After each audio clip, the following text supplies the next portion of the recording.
رضيت بالله ربا وبالإسلام دينا وبمحمد صلى الله عليه وسلم نبيا ورسولا. الله أكبر الله أكبر الله أكبر. لبيك لبيك لبيك يا رسول الله صلى الله عليه وسلم. الحمد لله رب العالمين والصلاة والسلام على خاتم النبيين سيد الرسل وخاتم المعصومين وعلى آله وأصحابه أجمعين. أما بعد فأعوذ بالله من الشيطان الرجيم. بسم الله الرحمن الرحيم. وَلَنَبْلُوَنَّكُمْ بِشَيْءٍ مِّنَ الْخَوْفِ وَالْجُوعِ وَنَقْصٍ مِّنَ الْأَمْوَالِ وَالْأَنفُسِ وَالثَّمَرَاتِ وَبَشِّرِ الصَّابِرِينَ. صدق اللہ العظیم وصدق رسولہ النبی الکریم الامین. ان اللہ وملائکتہ یصلون علی النبی یا ایہا الذین آمنوا صلوا علیہ وسلموا تسلیما. الصلاۃ والسلام علیک یا سیدی یا رسول اللہ وعلی آلک واصحابک یا سیدی یا حبیب اللہ. الصلاۃ والسلام علیک یا سیدی یا خاتم النبیین وعلی آلک واصحابک یا سیدی یا خاتم المعصومین. مولاي صل وسلم دائما ابدا علی حبیبک خیر الخلق کلہم. منزہ عن شریک فی محاسنہ فجوہر الحسن فیہ غیر منقاسم. محمد تاج رسل اللہ قاطبۃ محمد صادق الاقوال والکلم. محمد ذکرہ روح لانفسنا محمد شکرہ فرد علی الامم. رب صلی وسلم دائما ابدا علی حبیبک خیر الخلق کلہم.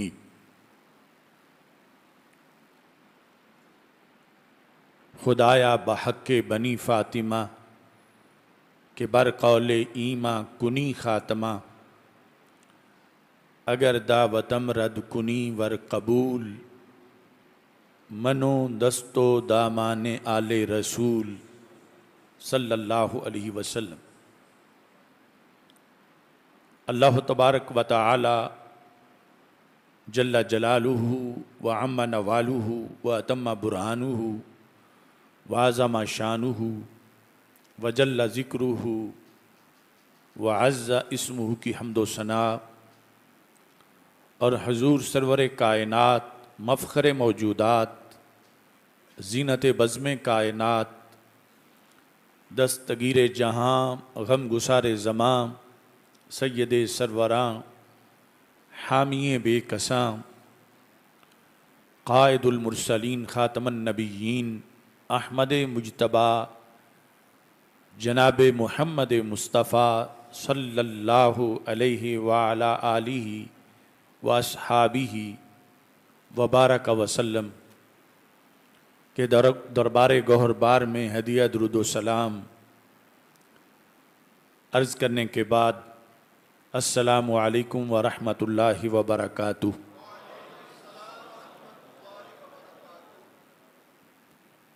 رب ذوالجلال کے فضل اور توفیق سے مرکز صراط مستقیم گوجراں والا جامع مسجد رضا مجتبیٰ میں جمعۃ المبارک کے موقع پر ہم سب کو افکار کربلا کانفرنس میں شرکت کی سعادت حاصل ہو رہی ہے. میری دعا ہے خالق کائنات جل جلالہ امام علی مقام سیدنا امام حسین رضی اللہ تعالی عنہ اور دیگر شہدائے کربلا رضی اللہ تعالی عنہم کے مراقد پر کروڑوں رحمت نازل فرمائے اور ہمیں ان کے نقش قدم پر چلنے کی توفیق عطا فرمائے۔ جس طرح کہ پہلے اس موضوع پر متعدد خطابات آپ سن چکے ہیں، آج کا موضوع بھی بڑا اہم ہے۔ افکار کربلا قرآن و سنت کی تعلیمات کی خوشبو ہیں، اور ہر صدی اس کے اندر آج بھی اور آنے والی صدیوں میں بھی مسلمانوں کے لیے ان افکار کے اندر ضابطہ حیات ہے، اور بدی کی طاقتوں کے مقابلے میں کلمہ حق کو بلند کرنا اور اپنے کسی نقصان کی پرواہ نہ کرنا، یہ وہ اسباق ہیں جو شہدائے کربلا رضی اللہ تعالی عنہم نے عملاً رسول اکرم صلی اللہ علیہ وسلم کے فرمودات کا پریکٹیکل کر کے امت کو دکھایا ہے۔ اس پر میں نے جو تازہ اشعار لکھے ہیں، سب سے پہلے وہ پیش کر رہا ہوں۔ باندھی ہے جب سے میں نے دستار کربلا، باندھی ہے جب سے میں نے دستار کربلا، کرتا ہوں روز و شب میں اظہار کربلا۔ باندھی ہے جب سے میں نے دستار کربلا، کرتا ہوں روز و شب میں اظہار کربلا۔ رہتے ہیں لرزاں مجھ سے سر پیٹتے یزید، رہتے ہیں لرزاں مجھ سے سر پیٹتے یزید، رکھتے ہیں سر بکف مجھے سالار کربلا۔ رہتے ہیں لرزاں مجھ سے سر پیٹتے یزید، رکھتے ہیں مجھ کو سر بکف سالار کربلا۔ در پہ حسین کے میں حاضر ہوا ہوں تب، محرم الحرام اور خصوصی 10 محرم کا دن بھی میں نے وہاں مرکز پاک کے پاس بیٹھ کے گزارا اور بار بار وہاں حاضری ہوئی۔ در پہ حسین کے میں حاضر ہوا ہوں تب، سیکھے ہیں میں نے ان سے افکار کربلا۔ در پہ حسین کے میں حاضر ہوا ہوں تب، سیکھے ہیں میں نے ان سے افکار کربلا۔ ٹپکا ہے جس جگہ پہ آل نبی کا خون، ٹپکا ہے جس جگہ پہ آل نبی کا خون، کتنے عظیم تر ہیں آثار کربلا۔ ٹپکا ہے جس جگہ پہ آل نبی کا خون، کتنے عظیم تر ہیں آثار کربلا۔ چشم فلک نے دیکھے مظالم یزید کے، چشم فلک نے دیکھے مظالم یزید کے، زخموں سے چور چور تھے ابرار کربلا۔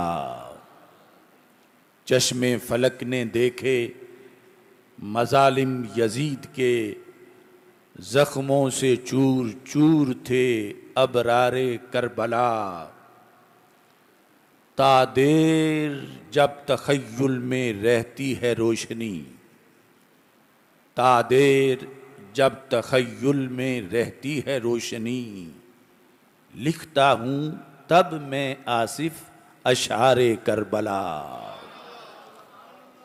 تا دیر جب تخیل میں رہتی ہے روشنی، لکھتا ہوں تب میں آصف اشعار کربلا، آصف نہیں ہوں کچھ بھی نہ ہے میرا کمال، آصف نہیں ہوں کچھ بھی نہ ہے میرا کمال، سب کچھ سکھا گئے ہیں احرار کربلا، باندھی ہے جب سے میں نے دستار کربلا، کرتا ہوں روز و شب میں اظہار کربلا۔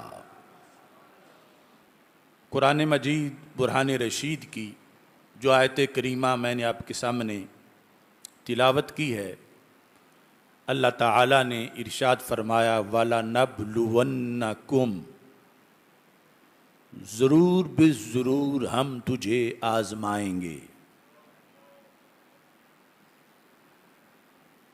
یہ لفظ آزمائش بھی تشریح طلب ہے، یعنی امتحان لینا، آزمانا کسی کو کہ نتیجہ کیا نکلتا ہے، یہ بندوں کے شایان نشان ہے، کیونکہ ہمیں مستقبل کا علم نہیں، ہمیں غیب کا علم نہیں، اللہ تو سب کچھ جانتا ہے ازل سے ابد تک۔ یہ شہدائے کربلا یا دیگر جن کو کم سے خطاب ہے امت مسلمہ کو، یہ بھی پیدا بھی نہیں ہوئے تھے تو اللہ جانتا تھا کہ میں آزماؤں گا تو نتیجہ کیا نکلے گا، لیکن پھر بھی اللہ تعالیٰ نے اپنی طرف نسبت کی کہ ہم تجھے آزمائیں گے۔ تو اس میں یہ سبق تھا کہ آزمائش مومن کی ہوتی ہے، اور پھر جتنا کسی کا بڑا مقام ہو اتنی بڑی آزمائش ہوتی ہے۔ یہ رسول اکرم نور مجسم شفیع معظم صلی اللہ علیہ وسلم کا فرمان ہے، اشد الابتلاء الانبیاء ثم الامثل فالامثل۔ یہ سند صحیح سے صحاح میں حدیث موجود ہے کہ ہمارے آقا صلی اللہ علیہ وسلم فرماتے ہیں سب سے سخت آزمائش اللہ کی مخلوق میں ان کی ہوتی ہے جو سب سے افضل ہیں، اور سب سے افضل کون ہیں؟ انبیاء کرام علیہ السلام۔ ثم الامثل فالامثل، فرمایا پھر جوں جوں مرتبے میں نیچے طبقہ آتا ہے تو ان کی آزمائش ہلکی ہوتی جاتی ہے۔ تو آزمائش عام بندہ مومن کی بھی ہوتی ہے اور بڑی بڑی جلیل القدر ہستیاں کو بھی ہوتی ہے، اس لیے نہیں ہوتی کہ رب جانے کہ یہ کتنے پانی میں ہیں یا یہ ان کا اصل کیا ہے، وہ تو پہلے ہی جانتا ہے۔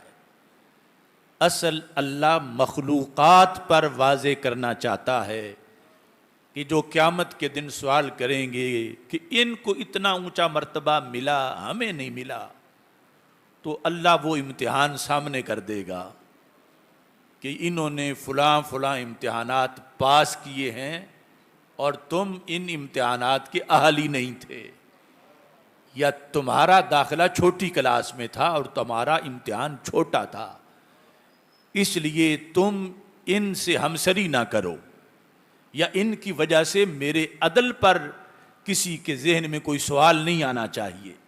یعنی اس بات کو ظاہر کرنے کے لیے اللہ آزمائش میں ڈالتا ہے، وہ بھی اپنے خاص بندوں کو، اور پھر جوں جوں عوام تک بات آتی ہے تو جتنا کسی کا مقام تھوڑا ہے اتنی اس کی تجھے وہ شاخ سے توڑیں زہے نصیب تیرے کہ تڑپتے رہ گئے گلزار میں رقیب تیرے. ہر جان اس ویلیو کی نہیں ہے کہ اللہ اسے خریدے. ان اللہ اشترى من المؤمنین، کافروں کی جان نہیں خریدی اللہ نے، مومنوں کی خریدی ہے. من المؤمنین، مومنین سے اللہ نے خریدی اور جنت دے کے خریدی، مفت بھی نہیں لی. تو اس بنیاد پر یہ آزمائش کا مرحلہ خود مانگنا نہیں چاہیے کہ رب مجھے آزمائش میں ڈال، لیکن یہ دعا کرنی چاہیے کہ رب اگر تو مجھے آزمائش میں ڈالے تو مجھے صبر عطا فرمانا اور مجھے استقامت عطا فرمانا، اور اس آزمائش اور امتحان میں مجھے پاس ہونے کی توفیق عطا فرمانا. تو اللہ تعالیٰ نے فرمایا ہم ضرور تجھے آزمائیں گے. اب سامنے صحابہ کرام رضی اللہ تعالی عنہم، اہل بیت اطہار رضی اللہ تعالی عنہم، ان کے ضمن میں تابعین، ان کے ضمن میں تبع تابعین، اور ان کے ضمن میں ہم بھی اور ہماری نسلیں بھی، یہ سب کو رب خطاب فرما رہا ہے کہ ہم تجھے آزمائیں گے. وہ ایک آزمائش ہو، دو ہوں، کئی ہوں، کس طرح آزمائیں گے؟ تو اللہ تعالیٰ نے کچھ مثالیں دی. یوں آزمائیں گے بِشَيْءٍ مِّنَ الْخَوْفِ، تم پر تھوڑا سا خوف مسلط کر کے آزمائیں گے تجھے، کہ جب خوف نہ ہو تو پھر تو میری بڑی تسبیح کرتے ہو.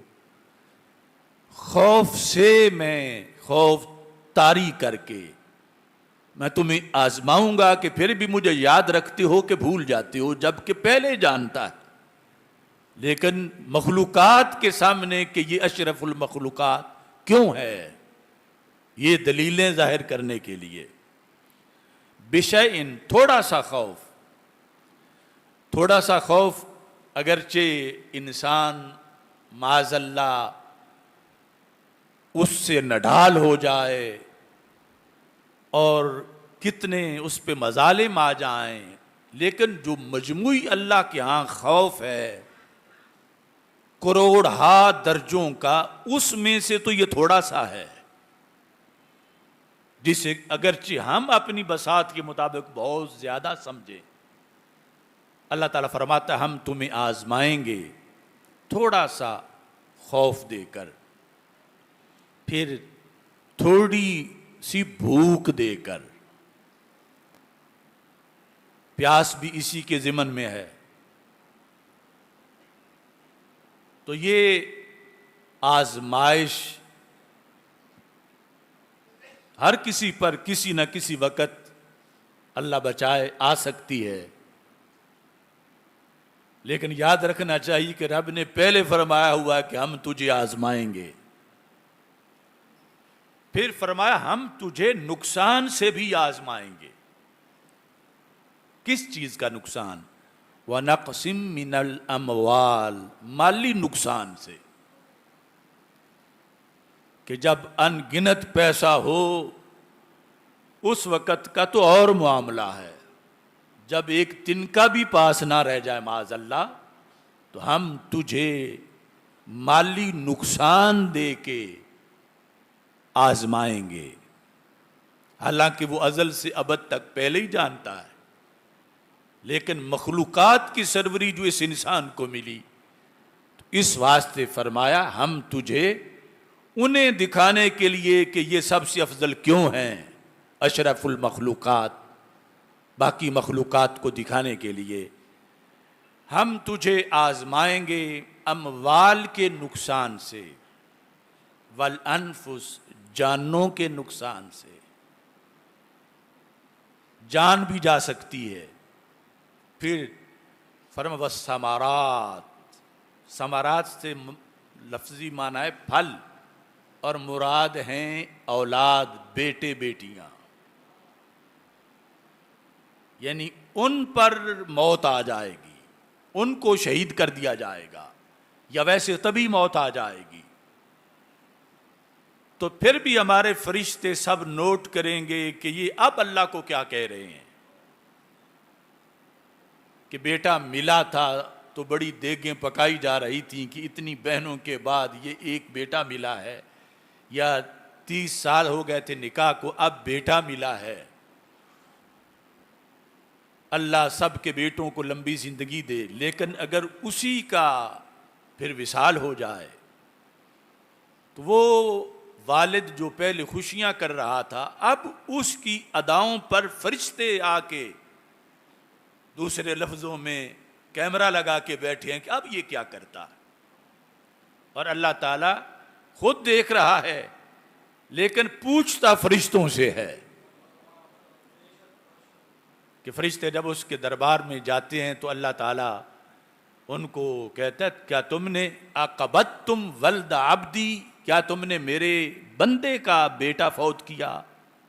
حالانکہ اس کے اذن کے بغیر تو پتہ نہیں ہل سکتا، کوئی جان کیسے نکالے، بھیجا تو رب نے ہی تھا، لیکن سانحہ اتنا بڑا تھا، اگرچہ وہ کسی کٹیا میں فوت ہوا، غریب کا بیٹا تھا۔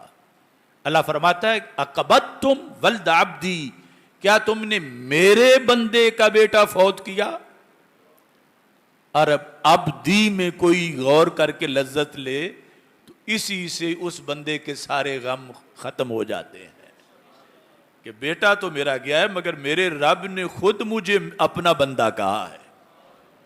عقبتم ولد عبدی، کیا تم نے میرے بندے کا بیٹا فوت کیا؟ یقولون نعم، فرشتے کہتے ہیں ہاں۔ اللہ تعالیٰ پھر سوال فرماتا ہے، حالانکہ اس میں پیچھے کوئی شک تو رہ نہیں گیا، لیکن اگلا سوال مزید اظہار محبت کا ہے۔ اللہ فرماتا ہے اقبضتم ثمرۃ قلبہ، کیا تم نے میرے بندے کے دل کا پھل توڑا ہے؟ دل کا پھل، یقولون نعم، وہ کہتے ہیں ہاں ہم نے ایسے ہی کیا ہے۔ تو اللہ تعالیٰ فرماتا ہے ماذا قال عبدی، جب اس کے بیٹے کی ڈیڈ باڈی سامنے تھی اور وہ پاس کھڑا تھا، مجھے بتاؤ وہ اپنی زبان سے کیا کہتا تھا؟ حالانکہ اللہ سن رہا ہے، لیکن ان فرشتوں سے گواہی چاہتا ہے جنہوں نے کہا تھا نحن نسبح بحمدک ونقدس لک، رب تیری حمد کے لیے تو ہم کافی ہیں، اس خلیفے کو بنا کے کیا کرنا ہے؟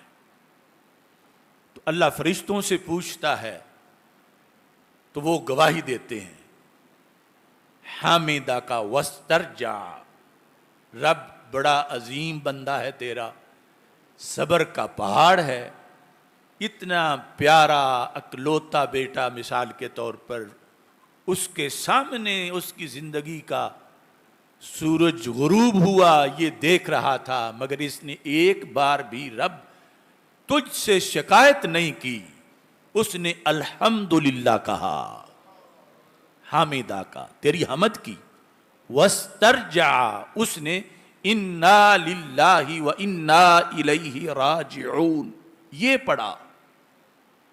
اب یہ ان سے رب گواہی لیتا ہے حالانکہ جانتا ہے، تاکہ انہوں نے جو مشورہ شروع میں دیا تھا ان کو پتہ چلے کہ ان کی تسبیح کا مقام اور ہے اور ابن آدم کی تسبیح کا مقام اور ہے۔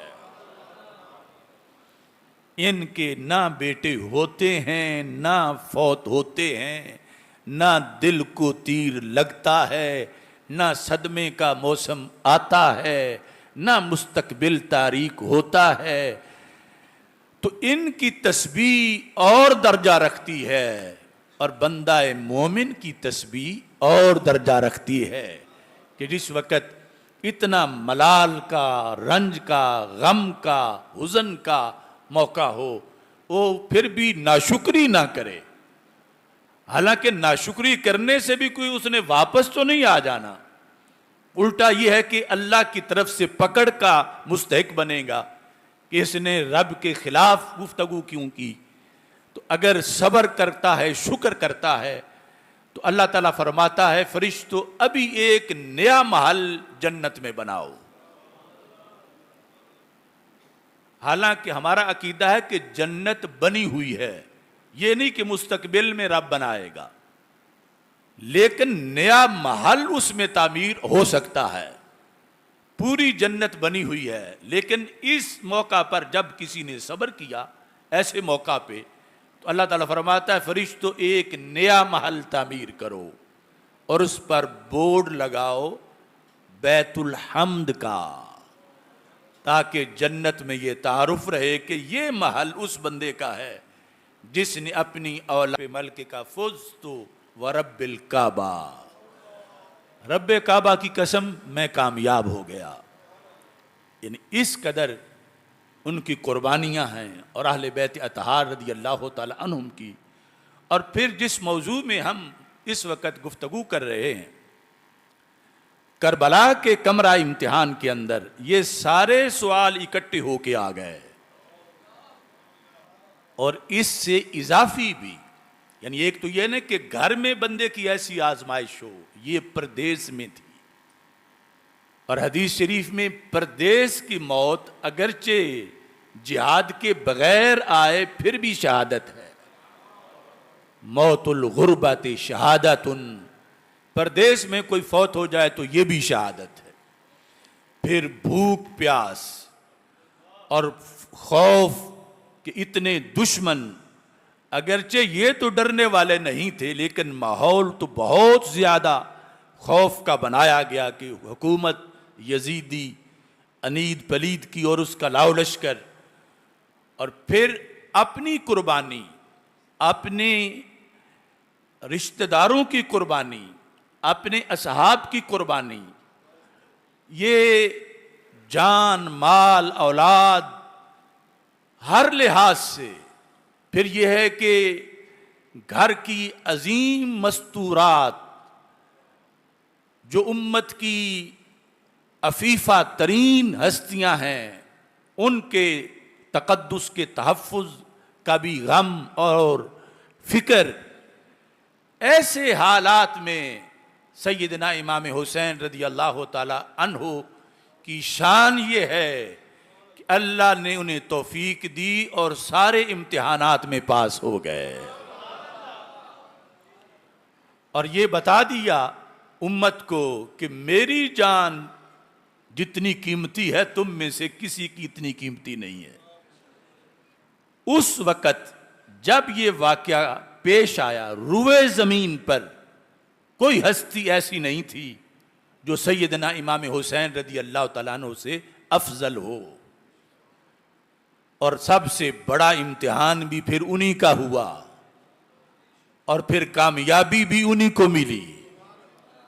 اور پھر یہ تصور کرو، یعنی عظمت امام حسین رضی اللہ تعالیٰ عنہ کیا ہے کہ جب اللہ کے قانون کے مطابق کسی مزدور کا بیٹا، خواہ اس کی کوئی برادری ہے، وہ گھر میں چارپائی پہ فوت ہو جائے اور یہ صبر کرے تو اس کے لیے جنت میں بیت الحمد بنے، تو جو یزیدی نظام کو روکنے کی خاطر جہاد کے سلسلہ میں کربلا پہنچے اور پردیس میں تھے، اور پھر ہر آزمائش آئی اور اپنی آنکھوں کے سامنے شہداء کے تڑپتے جسم دیکھے، اور پھر بھی ان کی زبان پر شکوہ نہیں تھا، شکایت نہیں تھی، ہائے ہائے نہیں تھی، اللہ تعالیٰ سے کسی طرح کے کوئی ایسے الفاظ ان کی زبان پر نہیں تھے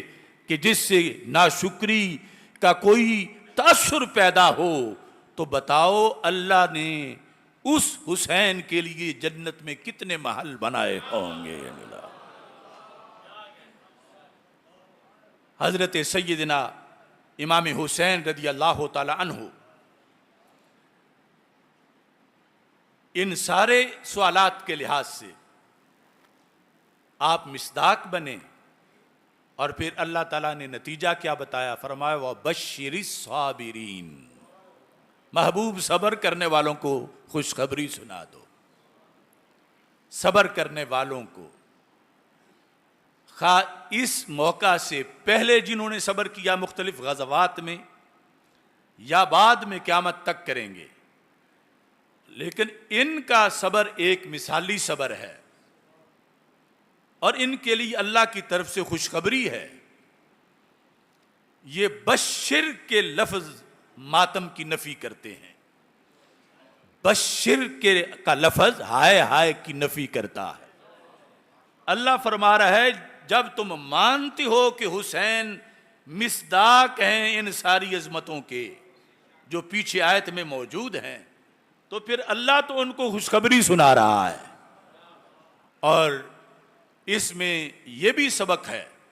ہمارے آقا علیہ الصلوۃ والسلام نے فرمایا، بخاری شریف کی حدیث شریف ہے، لن یزال امر هذه الامه مستقیما لا یضرهم من خالفهم، فرمایا قیامت تک میری امت کا امر مستقیم رہے گا، سیدھا رہے گا، ٹیڑھا نہیں ہوگا کہ کہیں جا کے امت کا کارواں کا آگے رستے ہی کوئی نہ رہے اور پٹڑی ختم ہو جائے ریل کے چلنے کی۔ فرمایا قیامت تک میری امت صراط مستقیم پر چلتی جائے گی۔ یہ صرف ہم ہی بیان کر سکتے ہیں، جو کہیں کہ ان کو کل کی خبر نہیں تھی وہ پھر قیامت تک کی کیسے بتائیں؟ یہ سیاستہ کی حدیث ہے، سرکار نے گارنٹی دی ہوئی ہے، اور اس میں یہ دین سلامتی سے آگے جانے میں ہم میں سے کسی کا محتاج نہیں کہ ہم سمجھیں اگر میں ہوں گا تو پھر یہ ہوگا، اگر نہیں ہوں گا۔ اللہ فرماتا ہے میں ہر نئی جنریشن میں سے اپنے دین کے محافظ پیدا کروں گا، وہ دین کی حفاظت کریں گے۔ اور ساتھ یہ فرمایا کہ یہ جو دین لے کے چلیں گے قیامت تک اپنے اپنے زمانے میں، ان کے مخالف ان کو نقصان نہیں پہنچا سکیں گے۔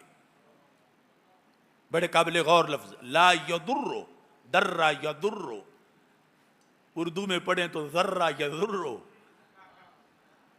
کچھ قرآن کو اردو میں بھی پڑھتے ہیں نا، لا یضر غیر المغضوب علیہم، تو لا یضرہم من خالفہم، ان کو ہم اردو میں کہتے ہیں نا ضرر، ان کے مخالف ان کو ضرر نہیں پہنچا سکیں گے۔ تو اس پر پھر محدثین نے کہا کہ مخالف جو ہے انہوں نے تو شہید بھی کر دیا، یعنی یزید حق کا مخالف تھا، تو حضرت امام حسین رضی اللہ تعالیٰ عنہ حق کی ترجمانی کر رہے تھے اور پھر شہید ہو گئے۔ تو اس کا کیا مطلب ہے کہ مخالفین حق والوں کو ضرر نہیں دے سکیں گے؟ تو سب نے کہا کہ ضرر سے مراد ہے حجت اور برہان کا ضرر، کہ جس حق پر یہ فین کے دباؤ سے یہ حق چھوڑ کے معافی مانگ لیں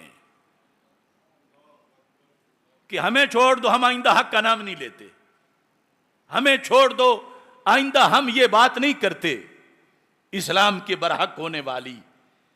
سرکار فرماتے ہیں یہ پھانسی چڑھ جائیں گے، ان کے ٹکڑے ہو سکتے ہیں، ان کو جیل ہو سکتی ہیں، مگر ان کی دلیل کو کوئی توڑ نہیں سکے گا۔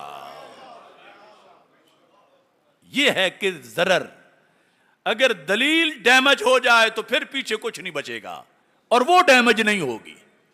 فرمایا یہ آخری دین ہے، یہ میرا اسلام ہے، یہ قیامت تک جائے گا، اور اس کے رکھوالے پیدا ہوتے رہیں گے، اگرچہ ان کو پھانسیاں ہوں، جیلیں ہوں، شہادتیں ہوں، پھر بھی جو اس کے برحق ہونے کی دلیل ہے اس پر حق والے کھڑے ہیں، اور وہ دلیل کبھی کوئی غلط ثابت نہیں کر سکے گا۔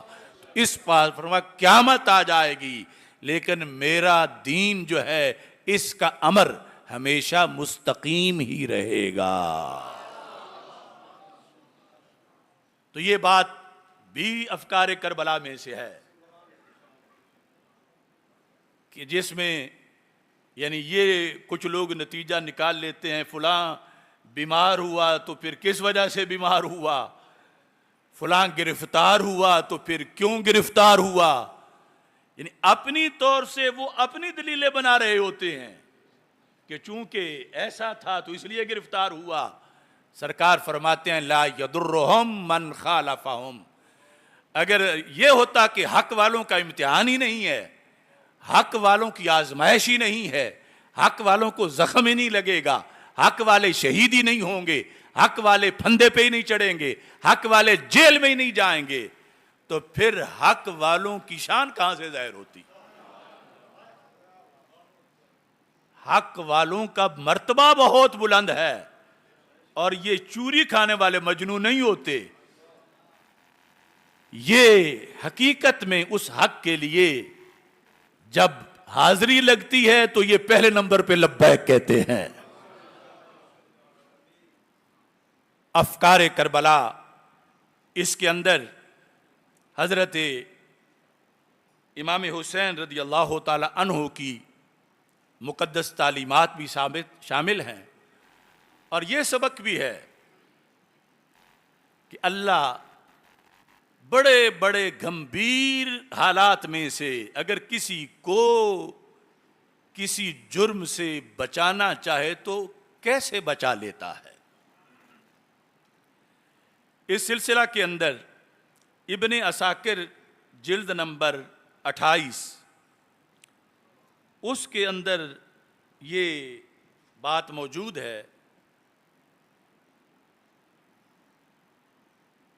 307 صفحے پر،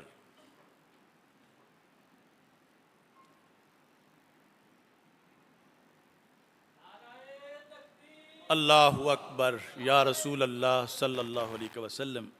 یہ بات بھی شاید ممبر پر آج پہلی مرتبہ میں بیان کر رہا ہوں، اور شاید پاکستان میں پہلی بار بیان ہو رہی ہو۔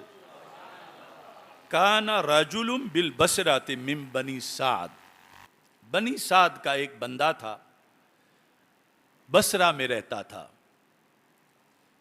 وَكَانَ قَائِدًا مِّن قُوَّادِ عُبَيْدِ اللَّهِ بْنِ زِیاد، اور یزید کا جو خاص کرندہ تھا ابن زیاد، اس کی فوج کے اندر یہ کمانڈر تھا، یعنی ابھی شہادت امام حسین رضی اللہ تعالی عنہ والا واقعہ نہیں ہوا تھا۔ فسقط من السطح، یہ چھت سے نیچے گرا، فانکسرت رجلاہ، اس کے دونوں پاؤں ٹوٹ گئے۔ فدخل علیہ ابو قلابہ، تو حضرت ابو قلابہ رضی اللہ تعالی عنہ اس کی عیادت کے لیے گئے۔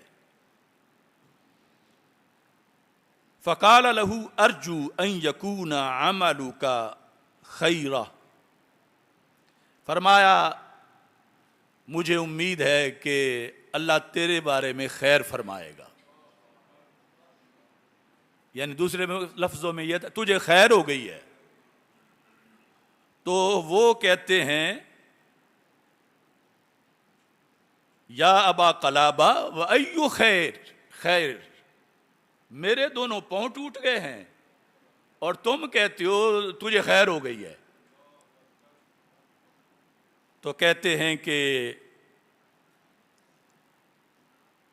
فقال ما ستر اللہ علیک اکثر، کہ تیری آنکھوں کے سامنے جو کچھ ہے اس سے کہیں زیادہ وہ ہے جو رب نے تیری آنکھوں سے چھپایا ہوا ہے۔ تیری آنکھوں کے سامنے تو یہ دونوں پاؤں ٹوٹ گئے اور بڑا تجھ پہ غم ہے اور مصیبت ہے، لیکن ایک بہت بڑی مصیبت ہے، مجھے امید ہے رب نے تجھے اس سے بچا لیا ہے۔ تو یہ گفتگو ہوئی اور وہ ابو قلابہ چلے گئے۔ صرف 3 دن گزرے تھے، اس کے بعد ورد علیہ کتاب ابن زیاد یسألہ ان یخرج، چونکہ جو دوسری کتاب المنتظم، اس کے اندر جو ابن جوزی نے اس کی بات کی تفصیل لکھی، اس کی لحاظ سے ہے کہ خود ابن زیاد اور یزید نے اس کی طرف بندہ بھیجا کہ تو بڑا بہادر کمانڈر ہے اور اب ضرورت ہے تیری، تو جلدی پہنچ. تو اس نے آگے دونوں ٹوٹے ہوئے پاؤں دکھائے کہ تم دیکھ رہے ہو کہ میری حالت کیا ہے، میں کوئی جنگ لڑ سکتا ہوں؟ تو کہتے ہیں کہ یہ مجھے بلا رہے تھے سیدنا امام حسین رضی اللہ تعالی عنہ کے خلاف جنگ میں شریک کرنے کے لیے. یعنی اس لشکر کو بھیجنے سے 3 دن پہلے انہوں نے مجھے کال کی اور خود بندہ بھیجا کہ آ جاؤ، تمہاری بڑی ضرورت ہے. کہتے ہیں میں نے کہا لقد اصابانی ما اصابانی، دیکھ رہے ہو کہ ایسے بندے کو جنگ میں بلایا جاتا ہے، میری تو یہ صورتحال بنی ہوئی ہے. قال ذالک للرسول فما کان الا سبعا، کہتے ہیں میں نے قاصد کو یہ کہہ دیا، اس کے بعد صرف 7 دن ابھی گزرے تھے کہ میرے پاس شہادت امام حسین رضی اللہ تعالی عنہ کی خبر بصرہ میں پہنچ گئی. تو اب کہتے ہیں فقال الرجل، اسی کمانڈر نے کہا، کہتا ہے رحم اللہ ابا قلابہ، اللہ رحم کرے ابو قلابہ پر. کیوں؟ لقد صدقا، انہوں نے سچ فرمایا تھا اس وقت جب مجھے سمجھ نہیں آ رہی تھی. میرے دونوں پاؤں کا ٹوٹ جانا میں سمجھ رہا تھا کہ یہ میرے خسارے میں ہے، انہوں نے فرمایا تھا یہ چھوٹا خسارہ ہے، اس کی وجہ سے رب نے تجھے بڑے خسارے سے بچا لیا ہے. اگر تیرے خون ہاتھ رنگین ہو جاتے آل رسول صلی اللہ علیہ وسلم کے خون سے تو پھر وہ خسارہ بہت بڑا خسارہ تھا. تو اس بنیاد پر کہنے لگے انہوں نے سچ کہا کہ اللہ تبارک و تعالیٰ نے مجھے اتنے بڑے خسارے سے چھت سے نیچے پھینک کے محفوظ کر لیا ہے. تو اس میں ہمارے لیے بھی سبق ہے.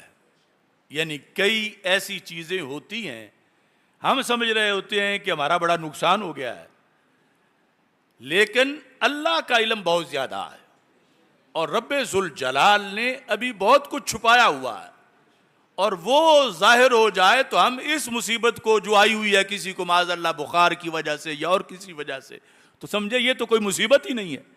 رب نے یعنی کتنی بلائیں ٹالی ہوئی ہیں، کس قدر اپنی طرف سے ہمیں محفوظ رکھا ہوا ہے.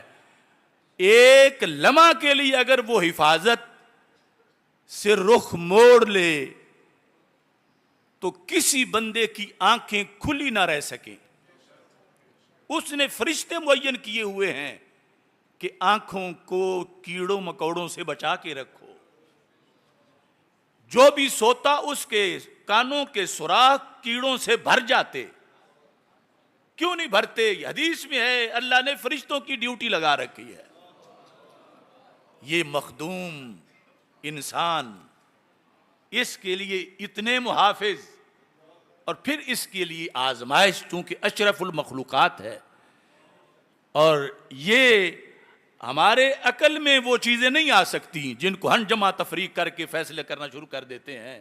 عقل قرباں کن بپیش مصطفیٰ صلی اللہ علیہ وسلم، یہ اللہ تعالیٰ بہتر جانتا ہے، اور اس کی عطا سے اللہ تعالیٰ کے رسول صلی اللہ علیہ وسلم جانتے ہیں کہ کس چیز میں کیا حکمت ہے کہ فرعون کو کھلی چھٹی دے دی جائے اور حسین جیسی ہستی کو کربلا میں آزمائش میں ڈالا جائے. یہ اس کے حکمتوں والے فیصلے ہیں جس سے ہم اپنی چھوٹی سی عقل کے ساتھ کوئی اپنی طرف سے فیصلہ اخذ نہیں کر سکتے. اور پھر جب حضرت امام حسین رضی اللہ تعالی عنہ نے اتنی بڑی قربانی دے کر دین بچایا، یہ میں بار بار کہتا ہوں کہ کئی بڑے بڑے بدبخت آج کے ماحول میں بھی بولتے ہیں، امام مظلوم پر آج بھی ظلم کرتے ہیں. تو سیدنا امام حسین رضی اللہ تعالیٰ عنہ 100% دین بچانے کے لیے اپنا اور اہل و عیال کا اور سب کا خون پیش کر رہے تھے. تو آپ سے محبت کا یہ تقاضا ہے کہ یزید کے لیے کسی طرح کا کوئی نرم گوشہ ذہن میں نہ ہو. یہاں تک کہ یہ بات حضرت عمر بن عبد العزیز رضی اللہ تعالی عنہ سے مروی ہے. ذہبی کی تاریخ الاسلام یہ بہت بڑی تاریخ ہے، بہت زیادہ اس کی جلدیں ہیں. ہر سال کے لحاظ سے شروع سے لے کر اپنی زندگی تک انہوں نے لکھا، یعنی رسول اکرم صلی اللہ علیہ وسلم کی ہجرت سے لے کر تو 61 ہجری سے لے کر 80 ہجری تک کے جو واقعات ہیں اس کے اندر انہوں نے لکھا سند کے ساتھ کہ نوفل بن ابی الفرات ان کا یہ قول ہے، اور ان تک امام ذہبی نے اپنی سند لکھی ہے.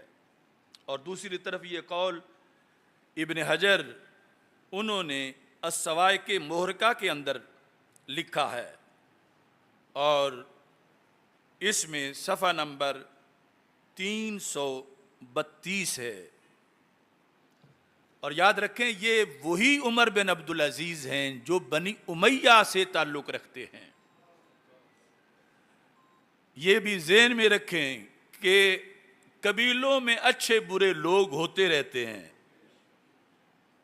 یہ بنی امیہ وہی ہے کہ جس کے ایک شخص کو اللہ کے رسول علیہ السلام نے اللہ کے حکم سے یکے بعد دیگرے اپنی 2 شہزادیوں کو ان کے نکاح میں دیا.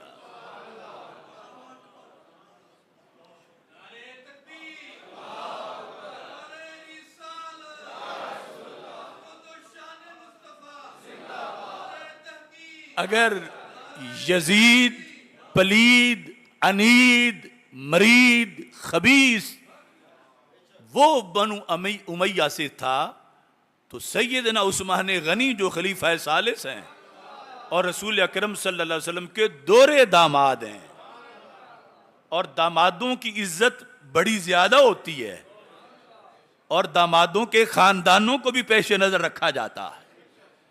اور کتنے اصحاب ہیں جن کا تعلق بنی امیہ کے ساتھ ہے. لہذا تھوک سے لعنتیں بھیجنے والے بھی اپنا حشر قیامت کے دن دیکھیں گے. داتا صاحب جیسا بندہ اپنی کتاب کشف المحجوب میں یزید کے مسئلے پر لکھ گئے کیا اخزا اللہ، اللہ اسے رسوا کرے. اللہ اسے کیا کرے؟ یزید کو اللہ یہ کس نے لکھا ہے؟ کہاں لکھا ہے؟ اور اگلا ساتھ متصل کیا ہے؟ دون ابی ہے. فرمایا یزید تک رکو، آگے منہ نہ ڈالنا. یہ داتا صاحب کی سنیت ہے، آصف جلالی نے نہیں گڑی. لوگ کہتے ہیں کہ شاید کوئی مسئلہ ہے. ہمیں مسئلہ صرف یہی ہے کہ سنیت کو کوئی نہ لوٹے، سنیت پر کوئی حملہ نہ کرے.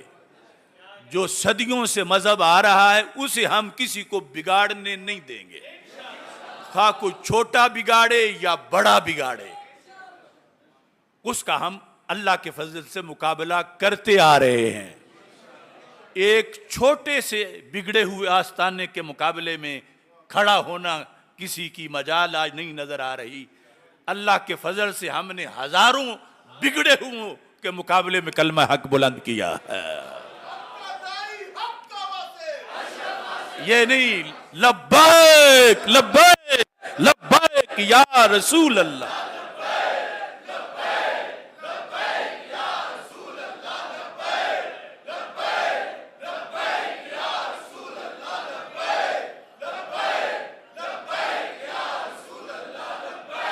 اب دیکھیے سند کے ساتھ نوفل کیا کہتے ہیں؟ کنت عند عمر بن عبد العزیز، میں حضرت عمر بن عبد العزیز رضی اللہ تعالی عنہ کے پاس تھا، بیٹھا تھا، جن کو روافض بھی آ کے گالیوں میں کچھ چھوٹ دے جاتے ہیں کبھی، لیکن ان کا تو مذہبی گالیاں دینا ہے۔ تو عمر بن عبد العزیز، جن کو بعض نے 5واں خلیفہ راشد قرار دیا، وہ علیحدہ باس ہے۔ فذکر رجل، راوی کہتا ہے میں ان کے پاس بیٹھا تھا۔ کن کے پاس؟ حضرت عمر بن عبد العزیز کے پاس۔ تو کیا ہوا؟ ایک بندے نے وہاں یزید کا ذکر کیا، بنی امیہ کے عظیم فرزند حضرت عمر بن عبد العزیز جو اس وقت خلیفہ تھے، ان کے سامنے کسی نے یزید پلید کا ذکر کیا۔ اور ذکر کیسے کیا؟ کہتا ہے قال امیر المومنین یزید، یہ لفظ اس نے بولے۔ اب یہ بھی دھیان رکھنا، میں نے جو وہ لفظ بول لے ہیں نا، کسی نے یہ کاٹ کے کہنا ہے جلالی کہہ رہا ہے امیر المومنین یزید یعنی اتنی شیطانیت ہے آج، دیکھ لو آپ، اس نے یزید کو امیر المومنین بنا دیا ہے۔ تو اس بندے نے جو حضرت عمر بن عبد العزیز کے پاس بیٹھا تھا، اس نے ذکر کیا یزید کا، اور لفظ ساتھ لقب یہ امیر المومنین یزید۔ فقال، تو حضرت عمر بن عبد العزیز نے کہا تقول امیر المومنین، کہ تو اس گندے کو امیر المومنین کہہ رہا ہے؟ فوراً اسے سزا دلوائی۔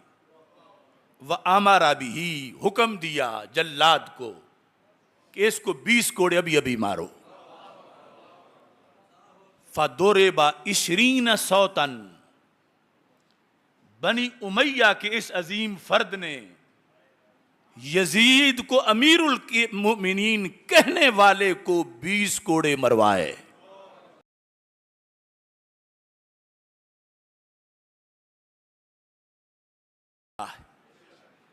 اور اس انداز میں یہ حقیقت ہے، اور اس پر اپنا مسلک رکھنا برقرار، یہ بڑا اس وقت مشکل ہو رہا ہے، کیوں ہم صراط مستقیم والے ہیں، کچھ ادھر سے حملہ کرتے ہیں، کچھ ادھر سے حملہ کرتے ہیں۔ چونکہ صراط مستقیم کی تعریف ہے کہ وہ درمیان میں ہوتا ہے، سیدھا ہوتا ہے، اور منزل کی طرف جانے کا شارٹ رستہ ہوتا ہے۔ تو اس لیے خوارج، روافض، نواصب، ان سب سے بچاؤ کے لیے ہم ہر کسی کو سامنے رکھ کے پھر اپنا مسلک اور موقف بیان کرتے ہیں۔ چونکہ وقت ہو گیا ہے، تو افکار کربلا میں سے، چونکہ ہم حضرت امام حسین رضی اللہ تعالی عنہ کو بھی مانتے ہیں اور ان کی بھی مانتے ہیں۔ موجم کبیر جلد نمبر 3 صفحہ نمبر 118،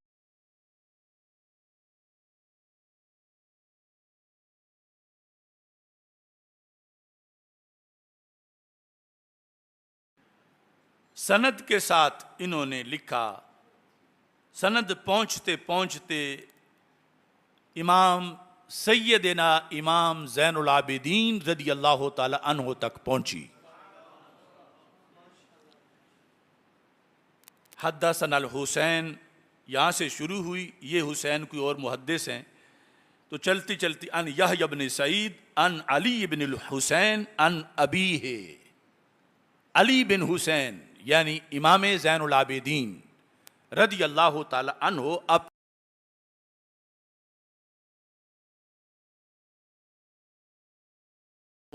ان سے روایت کرتے ہیں۔ اب آیا فرمان امام حسین رضی اللہ تعالی عنہ کا، وہ ایک فتویٰ دے رہے ہیں اور فتوے میں کوٹ کر رہے ہیں فرمان رسول صلی اللہ علیہ وسلم کو۔ اس کو کوٹ کرتے ہوئے انہوں نے قیامت تک کے محبین کو ایک پیغام دیا۔ لفظ کیا ہیں؟ فرمایا احبونا بحب الاسلام، اے ہمارے مریدو محبو اور قیامت تک رسول پاک صلی اللہ علیہ وسلم کے غلاموں، ہم اہل بیت سے اسلام والا پیار کرنا.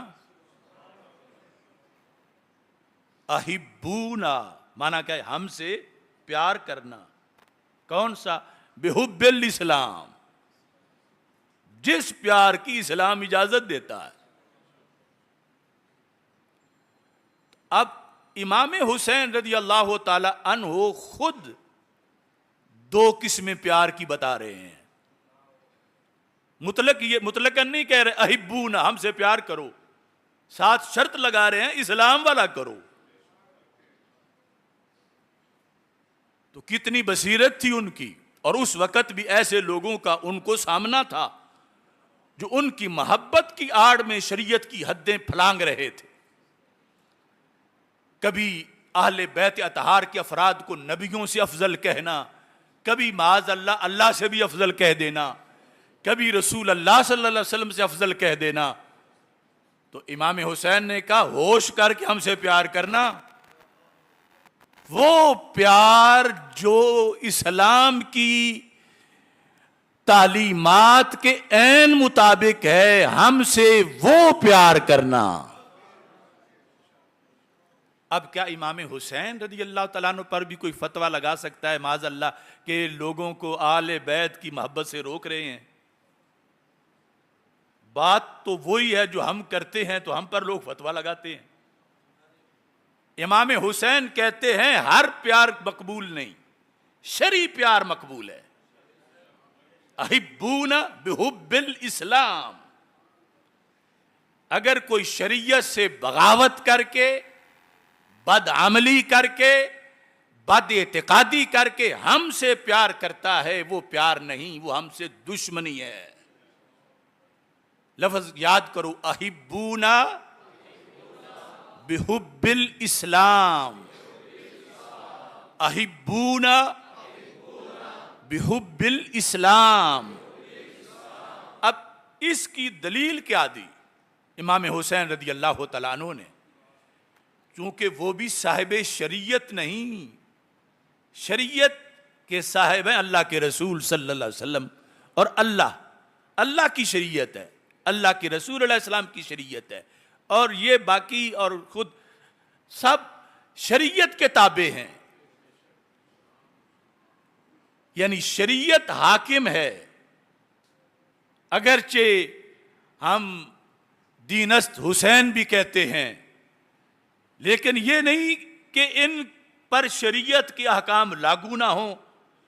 تو امام حسین رضی اللہ تعالیٰ عنہ بھی محتاج تھے کہ جو بولا ہے میں اس کو حدیث سے ثابت کر کے بتاؤں. تو کیا فرمانے لگے؟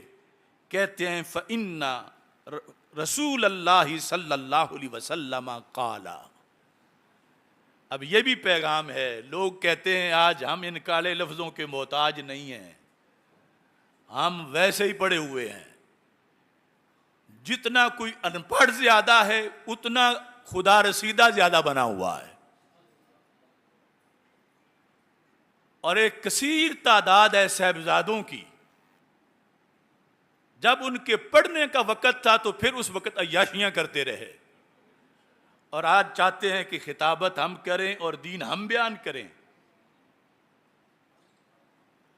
اب کسی غریب کا بچہ MBBS کر جائے اور امیر کا کہے نہیں نسخہ میں لکھوں گا، اگرچہ میں MBBS نہیں، نسخہ میں نے لکھنا، تو کیا اس کو اجازت دی جائے گی؟ اب اس میں ہمارا کیا قصور ہے؟ چاہیے تھا ان کے والدین کو ان کے باندھ کو بھی پڑھاتے. اب وہ بولتے ہیں سٹیجوں پر اور نیا کٹا کھولتے ہیں اور کہتے ہیں آج تک ہم نے تجھے سنا ہی نہیں.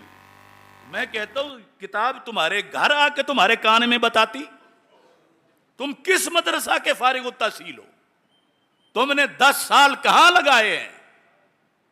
تم نے تخصص کہاں کیا ہے؟ اور جب ہم یہ حقیقت کا آئینہ دکھائیں تو کہتے ہیں جلالی ہمارا ادب نہیں کرتا.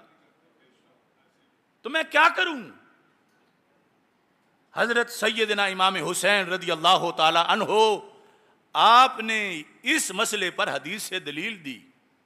فرمایا اللہ کے رسول صلی اللہ علیہ وسلم نے فرمایا ہے لا ترفعونی فوق حقی. وہ نبیوں کے سلطان، وہ سب سے افضل نبی، وہ ختم المرسلین، وہ تیرے تو وصف عیب تناہی سے ہیں بری، حیران ہوں میرے شاہ کیا کیا کہوں تجھے. وہ فرما رہے ہیں لا ترفعونی فوق حقی، جو میرا حق ہے اس سے بلند مجھے بیان نہ کرنا. اور وہ حق کیا ہے؟ بعد از خدا بزرگ توئی قصہ مختصر. لیکن امت کو بتا کے گئے کہ میری محبت میں تم حدیں پھلانگتے جاؤ تو تم میرے نہیں کسی اور کے ہو. تو امام حسین کہتے ہیں جب نانا جی اپنے بارے میں یہ فرما گئے تو حسین نے نانا جی کے نقش قدم پہ چلنا ہے.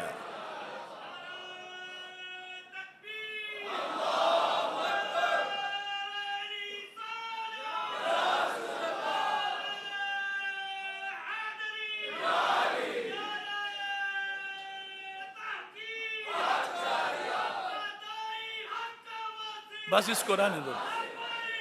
لبیک لبیک یا رسول. اب آگے حدیث کا حصہ باقی ہے. فرمایا فَإِنَّ اللَّهَ تَعَالَى. اب سرکار دو عالم صلی اللہ علیہ وسلم نے جو فرمایا کہ مجھے جو میری شان ہے وہ بہت بڑی ہے، عقلوں سے ورا ہے، اس سے اوپر مجھے نہ کہو کہ کہیں مجھے تم ان کی طرح، کرسچن کی طرح ابن اللہ کہنا شروع کر دو معاذ اللہ، یا اللہ کہنا شروع کر دو. ہرگز اجازت نہیں. اور سرکار نے پھر آگے دلیل دی اللہ کے لحاظ سے. یہ ہے فکر کربلا. یہ نہیں کہ گھر میں کوئی چکی رکھی ہوئی شریعت بنا بنا کے دے رہے ہیں. فَإِنَّ اللَّهَ تعالی اتخذنی عبدا قبل ان یتخذنی رسولا. فرمایا رب نے مجھے عبد پہلے بنایا ہے، رسول بعد میں بنایا ہے. اگرچہ وہ عالم ارواح میں عبدیت کا اطلاق بھی ہوتا رہا، رسالت کا اطلاق بھی ہوا. حضرت آدم علیہ السلام کی تخلیق ابھی مکمل نہیں ہوئی تھی کہ ہمارے آقا علیہ السلام کو نبوت مل چکی تھی، اور بوقت ولادت ساری صلاحیتیں نبوت کی پوری تھیں. صرف ماحول میں کمی تھی، 40 سال ان کی کمی پوری کرنے کے لیے انتظار کیا گیا. تو فرمایا کہ مجھے میری شان سے بلند نہ کرو. اور یہ لفظ ایک طبقہ اس کو ہی دلیل بنا کے کنجوسی کرتا ہے. وہ اپنے علماء کی وہ شانیں بیان کرتے ہیں جو رسول اللہ کی نہیں کرتے. وہ وہابیت کا طبقہ اپنے بادشاہوں کی وہ شانیں سعودی عرب میں وہ بیان کرتے ہیں جو سرکار کی نہیں کرتے. یہی تو میرا ان سے جھگڑا ہے. اور میری سینکڑوں تقریریں ان کے خلاف ہیں جو مجھے دکھاتے ہیں کہ تم نے یہ بھی کہا، یہ بھی کہا، یہ بھی کہا. میں نے کہا میں نے برحق کہا. پیر جلال الدین شاہ. تو اس میں حضرت امام حسین رضی اللہ تعالی عنہ نے یہ فرمایا. تو یہ جو شانیں ہیں رسول اکرم صلی اللہ علیہ وسلم کی، ہم ساری زندگی گنیں، کروڑوں گنیں، پھر بھی ختم نہیں ہوتی. لیکن یہ جائز نہیں کہ ہم الوہیت تک لے جائیں، یہ کسی طرح بھی جائز نہیں ہے. تو ہمیں یعنی رسول اکرم صلی اللہ علیہ وسلم کی ذات کے لحاظ سے امام حسین کہتے ہیں میں تو پھر ان کی نسبت سے ہوں جو کچھ ہوں، اور انہوں نے اپنے لحاظ سے جب یہ فرمایا ہے تو میں کھلی چھٹی تمہیں کیسے دے سکتا ہوں.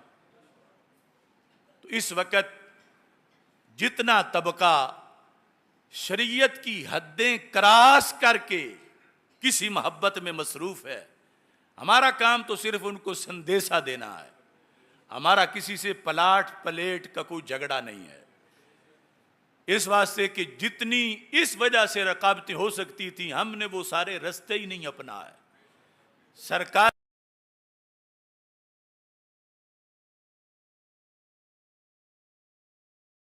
اس پر لڑتے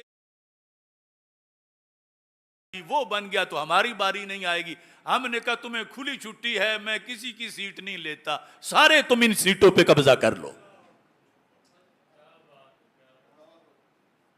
ہر سرکاری عہدہ، وہ نظریاتی کونسل ہو، وہ رویت ہلال ہو، وہ وزارت اوقاف ہو، وہ کسی مرکز کی جو اس اوقاف کی چابی کے بغیر نہیں بولتا خطیب، ہم نے سب سے اعلانیہ اپنا رستہ جدا کیا ہے. کس مقصد کے لیے؟ کہ صرف حق بولنے کے لیے.